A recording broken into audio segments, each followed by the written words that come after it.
tudo bem? Meu nome é Heloísa e eu tô aqui hoje muito bem acompanhada de outras duas amigas queridíssimas irmãs aqui da Igreja Plena. E o motivo da gente estar aqui hoje é para ter uma conversa, não é, meninas? Sobre um assunto que nos é muito, muito caro, enquanto pessoas pretas e mulheres, né, pretas. Então, a gente vai ter, nosso objetivo aqui é uma tarefa bem difícil, que é tratar sobre esses temas que são tão, às vezes, difíceis de serem abordados dentro do contexto da igreja, mas a gente está aqui muito, muito otimista de poder conversar, de ter esse espaço aberto, esse diálogo para conversar. Então, pessoal, para quem não está ligado, dia 20 de novembro, não é? Feriado de Consciência Negra, e a gente quer aqui hoje tocar um pouquinho nesses assuntos sobre racismo, sobre representatividade e outros importantes que dizem respeito ao apagamento histórico de pessoas pretas, subalternização da identidade dessas pessoas, e a gente vai aqui tocar de alguma forma em tudo isso. E seja o que Deus quiser, Deus nos ajude. Mas também contribuam vocês nos comentários, enfim, depois compartilhando também um pouco do que vocês, das suas vivências. O feriado de 20 de novembro é um marco pra gente, porque ele fala sobre... Ele traz pra gente um sentimento de aclamação, de aceitação da nossa histórica, da nossa pertença sociocultural, e a nossa identidade com os povos africanos, sobretudo, né? Então, são questões que a gente precisa pontuar e que dá esse caráter de importância para essa data e para momentos como esse que a gente tem aqui de diálogo. Então, já vou passando a bola para as meninas, porque tem muitas coisas que a gente já estava aqui, nos bastidores, conversando e trocando os nossos atravessamentos e também um pouco da perspectiva, da ótica bíblica e cristã sobre essas coisas. E eu acredito que não só que é uma coisa importante de pontuar, que essas questões nos são caras, nos atravessam, mas não só dizem respeito a nós, enquanto pessoas pretas, mas elas dizem respeito a todos. E aí, vamos tratar sobre racismo, vamos falar de racismo mesmo, que é esse fenômeno cruel, que tem longa temporalidade e que tem um caráter estrutural. E essa característica é muito importante, porque o fato de ser estrutural faz com que a gente observe, ele seja observável em todos os aspectos e esferas da vida. E aí eu já introduzo, de certa forma, uma pergunta que eu tenho para a Ana sobre o cabelo, que é esse signo tão importante. A gente, né, sabe aqui como que a gente... essa questão da vaidade, enfim, da imagem que a gente tem na mídia, enfim, da imagem corporal da mulher, mas agora nesse caso com recorte da mulher negra, da mulher preta, como na sua experiência o cabelo tem se revelado nas suas interações um aspecto da sua identidade que, enfim, que faz com que você pense sobre quem você é, sobre sua subjetividade e tudo mais. Fala um pouquinho nesse sentido aí, desenrola, Ana. Tá. Então, a minha história com o meu cabelo ela é antiga, porque eu fiquei por, assim, eu acho que quase uns 20 anos escondendo meu cabelo, obsessivamente. Aí eu trocava de cabelo, eu colocava trança, botava cabelo, botava um monte de coisa, mas eu penso assim, nós somos livres para usar o cabelo que a gente quiser. Só que, no meu caso, o que tinha por trás era, na verdade, uma profunda rejeição ao meu próprio cabelo. Porque eu entendi desde criança que o meu cabelo, ele era um cabelo difícil, ele era um cabelo chamado duro. Sujo. Ele era um cabelo sujo, ele era um cabelo que não tinha um aspecto muito legal, a textura dele causava, assim, estranheza, até pra mim. E aí, quando eu decidi fazer essa transição capilar, que eu fiquei muitos anos tirando, colocando cabelo, eu falei, cara, eu não aguento mais, eu preciso assumir meu cabelo. Eu lembro que minha primeira reação foi de uma grande estranheza, porque eu me olhava no espelho e eu me reconhecia. E eu comecei a chorar na frente do espelho. E aí eu lembro que eu orei e eu falei assim, Senhor, esse foi o cabelo que o Senhor me deu. Então me ensina a amar meu cabelo, porque foi o Senhor que me deu. Então eu não aceito mais ter rejeição por algo que o Senhor me deu. E a partir desse dia eu escrevi um texto no meu Instagram. E eu lembro que esse dia foi um divisor de águas, que foi o dia que eu decidi amar o meu cabelo. E hoje em dia eu cuido muito bem dele. E aí, desde quando eu assumi, eu comecei a observar mais atentamente questões de como que, de uma forma muito cruel, eu cresci nos anos 90 e eu via como que era difícil, não tinha produto para cuidar do cabelo.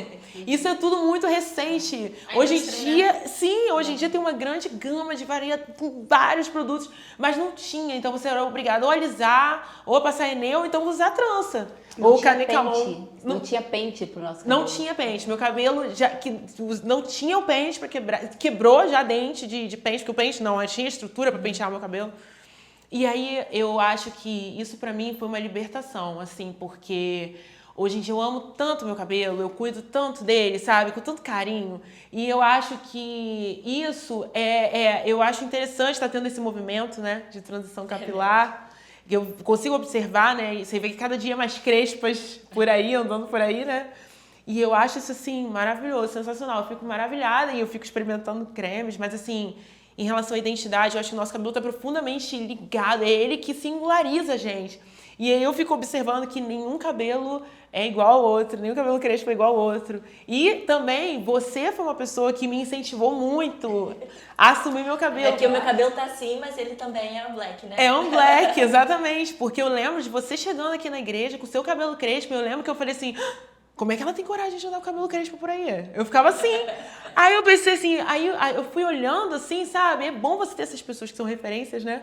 E aí eu falei assim, cara, chegou a minha hora de assumir meu cabelo. Ana, isso que você está falando, eu vou trazer para a Vivi também, porque isso toca numa questão que é a representatividade. É verdade. Porque, assim como... Porque eu acho que o que a gente está falando aqui é o seguinte, o que a gente luta é para que a gente possa ser o que a gente quiser, como a gente quiser, existir nesse corpo, como a gente habitar esse corpo como a gente quiser. Então, o cabelo crespo, se você quiser, o cabelo raspado, o cabelo liso, nada disso te deslegitimiza enquanto... Falei certo, gente? Enquanto mulher, enquanto pessoa. Você é uma pessoa humana que tem que ter esse direito de... Enfim, de fazer o que você quiser com o seu cabelo. Falando sobre cabelo, tem um fato muito importante do quanto que você inspira. Eu aprendi muito com a Ana sobre cabelo. Se meu cabelo é um cabelo alisado de química, que eu gosto, adoro, porque é super prático pra mim. Eu saio assim rapidinho e dá certo pra mim. Mas eu lembro de ver a Ana na igreja, sempre com aqueles cabelões bonitos, diferentes. Eu falava assim, lá de cima eu falava, nossa, como ela fica linda com esses cabelos. E quando a gente se conheceu um pouco mais, a gente conversou muito sobre isso. Porque eu falava assim com ela, Ana, eu não sei se eu sou uma preta de muita representatividade. Porque o meu cabelo é um cabelo cheio de química, como é que eu faço? E eu lembro dela me ajudando muito com isso, porque ela falava assim, não, se você quer mudar o seu cabelo, faça isso, muda seu cabelo. Então, assim, o quanto que a gente influencia o outro de forma muito positiva, como a gente pode ajudar um ao outro nesse sentido, né? A gente não precisa esconder o nosso cabelo. É verdade. E a gente também não precisa esconder aquilo que a gente quer ser. Né? Eu acho que isso é muito importante pra gente. As referências, né? A gente poder ter diferentes referências em vários lugares, diferentes âmbitos. E já que a gente está falando da igreja, né, a gente poder ver pessoas diferentes que se vestem e se comportam de diferentes formas, isso dá pra gente, amplia os nossos repertórios, permite a gente ver que dá pra existir de diferentes formas. E aí a gente cuida de uma coisa que é importante, que é a diversidade. E a gente volta para a Bíblia, que é um lugar onde tem representatividade negra. Sim. Isso precisa ser dito, né? Que a gente tá lá também, né? Então, assim, e Deus, o caráter diverso da humanidade, como que Deus produziu, eu ia falar produziu, mas Deus criou, né? Sim. Deus criou intencionalmente diferentes etnias, né? Somos um povo, uma raça, né? A raça humana, sim, né? Que é pluriétnica, e isso é maravilhoso, né? Mas olhando para a Bíblia, assim, a gente pode se admirar com a obra de Deus, aquilo que Ele criou. Perfeito. E assim, eu olho muito para a forma que Deus me criou, né? Por que Deus me fez mulher e por que Deus me fez mulher preta? E linda desse jeito. Ah, muito obrigada. Vocês também são lindas. Ele tinha um propósito nisso tudo. Então, assim, eu lembro muito na minha infância que as minhas amigas de escola, em sua maioria, assim, eram meninas brancas. E eu sempre fui, assim, a raridade, a menina preta no meio das meninas brancas. Era a cota. Eu sempre fui, assim, a cota, a menina preta no meio das meninas brancas. Mas durante muito tempo, pra mim, isso não fazia muito sentido. A gente estava conversando, um outro assunto sobre isso, que na nossa época, quando nós éramos meninas, crianças, a gente não tinha essa coisa do bullying muito esclarecida. Então, naquela época, a gente já vivia muito bullying, a gente já vivia muito preconceito que não era escancarado e que a gente não se tocava. É verdade. Que hoje a gente pode perceber, caramba, essa fala que alguém teve lá atrás comigo, tipo, até mesmo essa fala que eu tive com uma outra pessoa preta, porque no meio da gente também acontece muito, né? Acontece. Muito no meio da gente, porque a gente vai aprendendo, a gente vai reproduzindo algumas falas, alguns comportamentos, né? A gente vai reproduzindo isso, até que a gente entende que, opa, não é mais assim. Uma outra coisa bacana é que, assim, as crianças pretas de hoje, elas já vão ter um olhar totalmente diferente do nosso. Com certeza. Né? Porque elas já estão crescendo hoje. Porque para elas hoje isso tudo é muito escancarado, né? A menina preta de hoje, assim, ela já tem muita informação sobre a cor da sua pele, o seu cabelo, e por que é assim, por que o outro é desse jeito, por que você é desse jeito. Que a gente não tinha muito antes na nossa infância. Né? Tipo, não sei quantos anos vocês têm, eu tenho 35 anos. Eu tenho 34. Ah, então estamos pertinho. Elo ainda é mais novinha. Baby. Elo é baby. Mas assim, na nossa infância não tinha muito essa coisa, assim, né? Era tudo muito escondido. Velado, e era isso, muito velado. E era isso, né? E uma coisa que é interessantíssima e que é uma proeza falando assim ironicamente, do racismo, que é a forma como ele age dentro da gente, inconscientemente e conscientemente, né? Então você pode ter essas situações flagrantes de racismo, onde você observa, mesmo assim, explicitamente, aquela fala racista, aquela atitude discriminatória, mas ele se revela e se manifesta de outras formas, né? Então tá na não aceitação. Tudo parte dessa negação da subjetividade, da humanidade do outro. Isso é muito cruel, porque esse apagamento mexe com o nosso psiquismo, mexe com a nossa referência, assim, mexe com nossos brios, né? Então, são coisas que são muito sérias, né? E eu penso que... Desculpa, Ana, eu acho que você só para complementar o que você falou, eu acho que a face mais cruel disso tudo é gerar em você uma autorrejeição. Sim. A ponto de você se olhar e você falar assim, eu não gosto do meu cabelo, eu não gosto da minha pele, eu não gosto do meu nariz, eu não gosto da minha boca, sabe? Minha boca é muito grande, meu nariz é muito assim, eu quero fazer rinoplastia. Cara, isso eu acho mais cruel, porque você começa a ter uma autoimagem distorcida. Hoje em dia... a gente aprende sobre isso, Ana. Com certeza. Assim, eu já ouvi muito quando criança, assim, tipo, minha irmã... minha irmã do meu, assim, ela é mais diferente de mim. Mas ela também é uma mulher preta, bem, tipo, muito preta. E, tipo, mas minha irmã, assim, nós somos um pouco diferentes. E várias vezes eu ouvia pessoas falando assim, nossa, que preta linda com traços de branco. Né? E aí a gente começa a colocar isso na cabeça, assim, então, assim, o que é bonito são os traços do branco e não ser preto. De novo, aquela sutileza dos comentários e dos supostos elogios, né? Exatamente. De falar dos nossos traços fenotípicos, sempre buscando nos distanciar dos nossos ancestrais, do nosso pertencimento. Sim, aquilo que é nosso não é bonito, aquilo que é nosso não é bonito, do outro que é bonito. Né? É isso mesmo. Sim. E aí, posso só pegar um gancho? Por favor. Né? A gente já falou várias coisas, eu tô adorando esse papo nosso. E eu quero fazer uma pergunta pra Vivi. Diga. Vivi, o que a Bíblia tem a nos dizer sobre a desigualdade racial? Quero ver você responder essa. Então, vamos lá. De fato, a Bíblia ensina muita gente a se conhecer, né? Porque a gente olha para Cristo e Ele vai mostrando pra gente quem a gente é, o que Ele para que nós fomos chamados. Tem 3 exemplos na Bíblia que a gente pode usar como base. O primeiro está lá no Evangelho de João, capítulo 4, quando Jesus encontra com a mulher samaritana. Que é um encontro lindo. Já é Jesus encontrando com uma mulher, né? Então a história já é ainda mais linda. Mas é assim, naquela época, samaritanos e judeus não se davam bem. Os judeus se sentiam superiores, né? Tipo, samaritanos era uma raça que eles menosprezavam. Mas o que Jesus faz? Ele entra na história. E ele vai de encontro à mulher samaritana e ele conversa com aquela mulher e ele transforma a vida daquela mulher. De cara, Jesus já está jogando por terra todo preconceito. Certo? Um outro exemplo que a gente pode tomar está lá em Lucas, capítulo 10, versículo 20. Que é a história do bom samaritano. Lembra dessa história? Tem um homem caído da estrada ferido. Algumas pessoas passam por esse homem, não ajudam esse homem, mas um samaritano passa e ajuda esse homem, cuida desse homem. Nessa parábola, Jesus está ensinando sobre amar o próximo. E quando a Bíblia fala de amar o próximo, ele está falando de amar o próximo mesmo, independente da sua raça, independente da cor da sua pele. Não tem negociação, assim, a Bíblia ensina a gente a amar o próximo.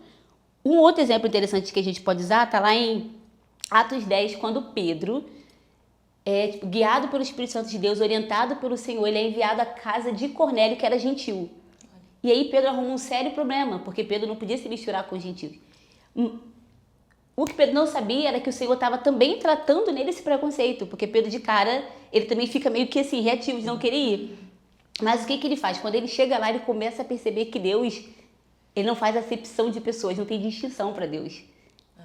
Gente, isso é lindo na Bíblia. Então a gente já vê na história da Bíblia o Senhor ensinando que não tem espaço para desigualdade. Tá entendendo? E o que Pedro faz? Ele chega nessa casa, prega o evangelho e ele ensina, na verdade ele é convocado a explicar sobre isso, né? Por que o Senhor esteve lá, nessa casa, enfim, que não podia. E aí Pedro deixa claro que o Espírito Santo de Deus, que habitava nos gentios, nos judeus também habitava naqueles que não eram gentios. Então, assim, naqueles que não eram judeus, que eram os gentios, como Cornélio. Então, assim, a gente olha para a Bíblia e a gente vê um Deus que une todas as raças. Isso. Né? A gente vê um Deus que une todos os povos. Ele é Deus de todos os povos, de todas as tribos. É isso mesmo. O Evangelho. Isso, o Evangelho faz isso. E onde que está o segredo disso tudo? Como que a gente consegue derrubar, a gente enquanto igreja, como que a gente consegue confrontar esse racismo? Quando a gente entende que o Evangelho é aquilo que transforma a nossa mente e o nosso coração. A gente sabe que racismo é pecado. Não tem negociação. O racismo é pecado. Nosso coração ele foi afetado pelo pecado na queda. Nós somos pecadores. O que a gente precisa? A palavra do Evangelho é o que transforma a nossa mente e o nosso coração. Então, a gente, enquanto crente, a gente, enquanto servos do Senhor, a gente, enquanto igreja de Cristo, nosso papel é de levar o Evangelho do Senhor, que é a palavra de amor. Somente assim a gente vai conseguir ver essa transformação da mente e do coração. Perfeito. Né? E aí a gente derruba essa barreira de preto, de branco, disso, daquilo. Não, gente, é todo mundo unido em Cristo. Ele nos torna irmãos. Olha só, verdade. ele nos torna irmãos. Você pode ter uma irmã branca, você pode ter uma irmã preta, você pode ter uma irmã de qualquer jeito, né? É assim que nós somos em Cristo Jesus. É isso que a cruz faz com a gente. Então, assim, a gente encontra muitas referências na Bíblia. É verdade. E no nosso Deus amoroso. A grande comissão é isso, né? Essa ordem muito clara para a gente pregar a todo o povo. A gente reproduzir, de certa forma, o que Deus faz, que se direcionar, se endereçar a todo e qualquer, sem fazer acepção, né? Então, como que a gente consegue viver e ter práticas que são o contrário disso, né? Por causa justamente disso, da nossa humanidade corrompida. Sim. E ele ensina que ele nos ensina a enxergar as pessoas como ele enxerga. Enxerga como pessoas, como almas, né? Como vidas que ele quer tocar. Muitas vezes através da gente. E isso muda todo eu achei sensacional isso que você falou. Realmente é o Evangelho que muda o nosso olhar, né? Que faz esse ajuste, perfeito. Que mostra pra gente o nosso valor em Cristo Jesus.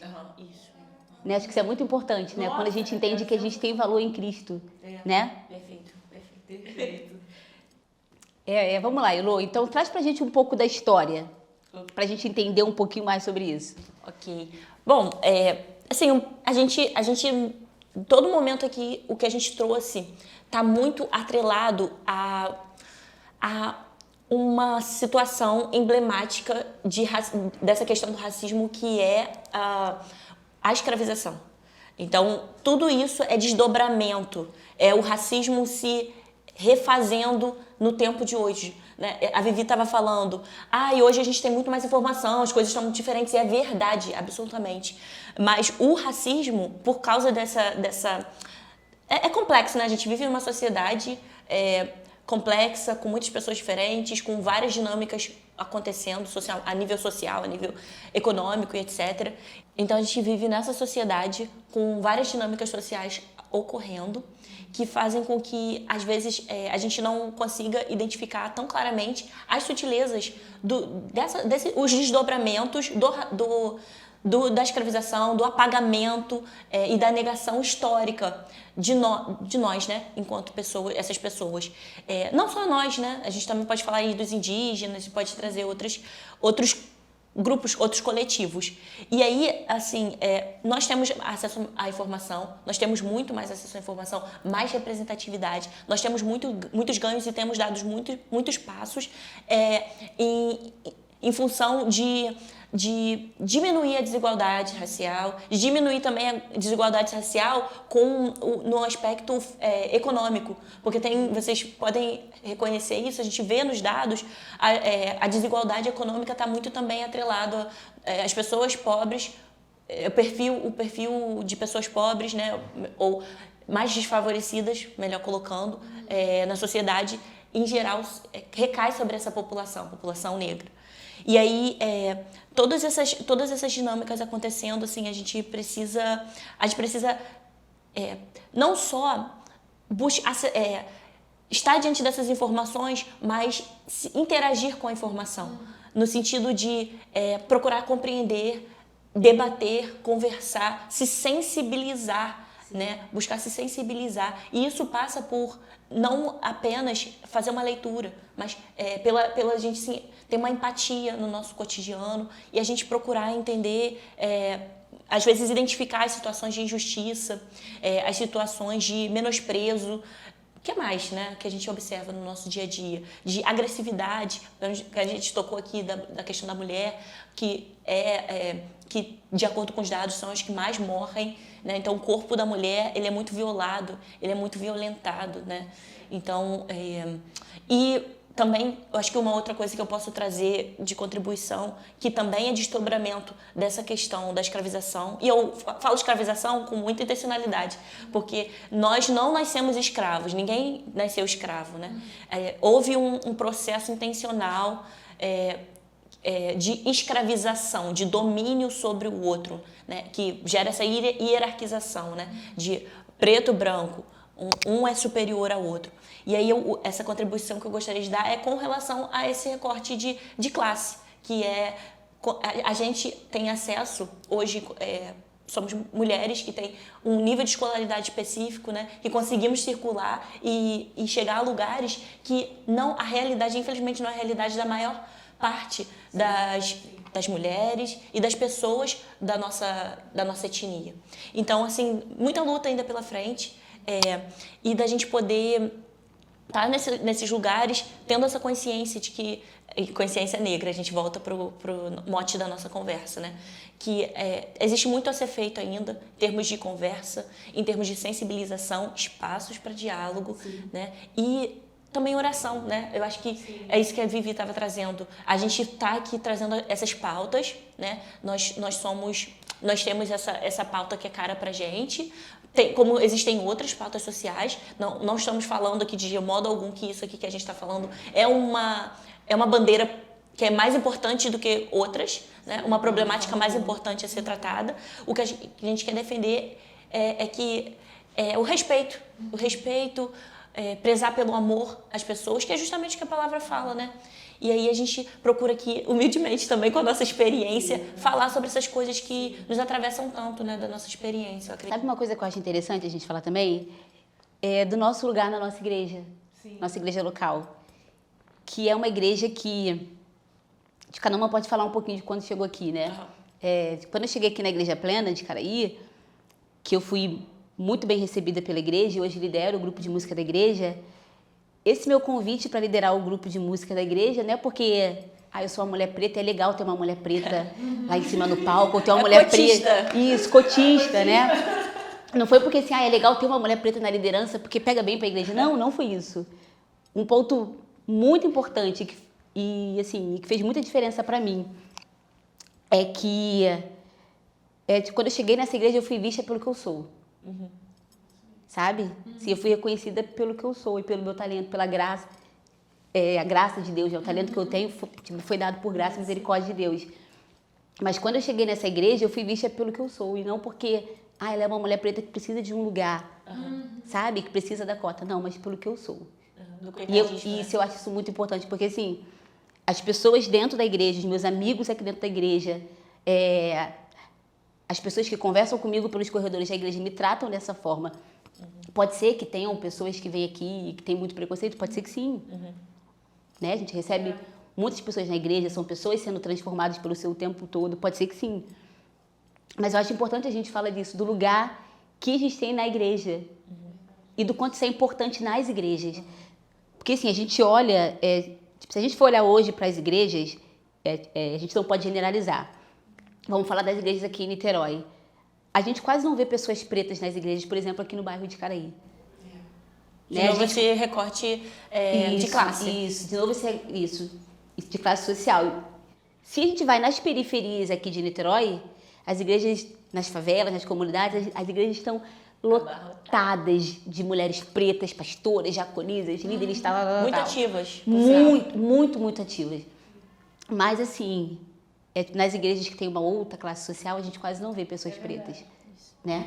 E aí é o que a gente volta para aquilo que a gente estava conversando há um tempo atrás aqui, algum momento, alguma altura dessa conversa, sobre a gente estar nesse lugar e sobre a cobrança, digamos, que enfim, a cobrança que as pessoas têm, ou melhor, a expectativa que as pessoas têm de que a gente não erre, né? Que é aquela questão da desumanização. Sim. Então, se você está num lugar de representatividade, que é um lugar forte, digamos, se você erra, aquilo tem uma conotação que vai generalizar, que vai respingar na sua raça, né? Então, vai gerar essa generalização em relação às outras pessoas de que, poxa, ela errou, ela deslizou naquele aspecto, e aí vem os estereótipos, que são os mais variados, que a gente já também mencionou, de beberrão, de sujo, ou de raivosa, e por aí vai, né? Isso é muito complicado. Então, eu acho que também é muito importante a gente também não se alienar, porque pela conversa que a gente está tendo aqui, eu acho que nós temos vivências muito parecidas.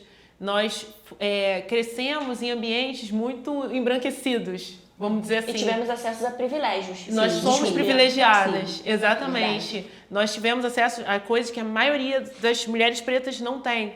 Então, isso faz... Eu posso falar por mim, eu fiquei muito tempo alieia a coisas que estavam acontecendo, discussões que estavam acontecendo, que vinham a me beneficiar, mas justamente por eu não estar vivenciando, né, determinadas coisas, estar vivendo outra realidade, eu não me atentava.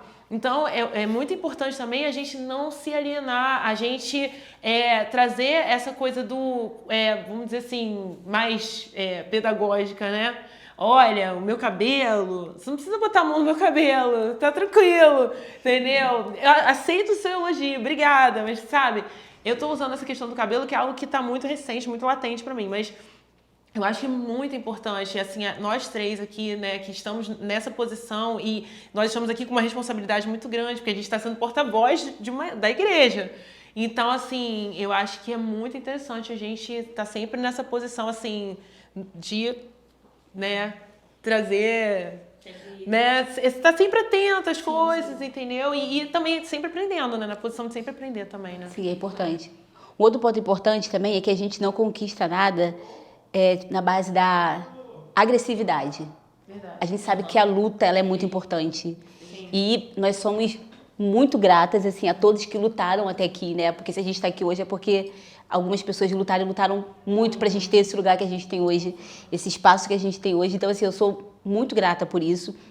Tem pessoas ainda lutando muito. Os movimentos negros estão atuantes, eles continuam. Exatamente. Então, assim, a gente não... o que eu tô querendo dizer é que a gente não vai ensinar o outro e a gente não vai mudar a cabeça do outro. E não vai ser na base da força, na base da violência. Tem que ser na base do diálogo. Mas tem que ser um diálogo aberto. Isso não é também o outro achar que o preto tem a obrigação de dar toda a informação que você precisa saber. Não. Não somos o Wiki Pretas. O Wiki Pretas, é verdade. Gostei dessa, o Wiki Pretas. Não somos. Então, assim, vai atrás do conhecimento, vai atrás do assunto. Se sensibilize. Exatamente. Porque não é porque às vezes parece que é uma discussão... fica uma discussão elitista, porque só quem pode falar é quem sabe, quem estudou. Isso distancia as pessoas de conhecerem, de se inteirarem. Não é para ser assim. A questão aqui é se sensibilizar. Fazer perguntas, mais do que inferências. Assim, eu acho que é isso e aquilo, sabe? Sim. Mais do que você dizer uma coisa, já assumir uma coisa sobre o outro, fazer assunções. pés perguntas, tenha uma posição mais humilde, talvez, né? Sobre o outro, enfim, sobre a identidade do outro. Desculpa. E a gente precisa, cara, imagina, e a gente precisa mesmo se posicionar para a gente combater cada vez mais o racismo. E a gente precisa se orgulhar do que a gente já conquistou até aqui. É verdade. Se orgulhar mesmo. É verdade. É isso. Então é isso, assim, é o convite. A gente trouxe aqui muito da nossa percepção, de coisas que nos dizem respeito, mas fica como um convite para todos nós, né? Enquanto igreja, enquanto pessoas, indivíduos, nos nossos pequenos grupos, de continuar aí deixando com que essa reflexão ecoe e gere mudanças na nossa vida prática, na forma como a gente, no nosso discurso, no trato da linguagem, a forma como a gente se direciona ao outro, no olhar. O olhar é muito importante. O olhar mostra muito respeito ou desrespeito. Nessa coisa que a Vivi e a Ana tocaram, que é reconhecer os nossos privilégios e buscar usar os nossos privilégios para ajudar, não para ajudar, mas para levantar quem está Cooperar com o outro. Isso, né? quem está encorajar, quem está em posição desfavorecida nessa sociedade, porque esse mundo jaz do maligno, essa é a verdade. O que nós somos agentes cooperadores, né? Então a gente reconhece o nosso papel limitado nessas coisas, mas o nosso papel, ainda que limitado, ele tem alguma relevância. A gente não está de mãos atadas, né? Então vamos buscar essas ferramentas, esses recursos, com a ajuda de Deus e de braços dados, porque eu acho que é isso importante, né? Ninguém faz nada sozinho. Meninas, obrigada. Vocês são maravilhosas. Adorei essa troca. Muito obrigada, Igreja Plena, por esse momento. Obrigada. Verdade. Lisonjeadas.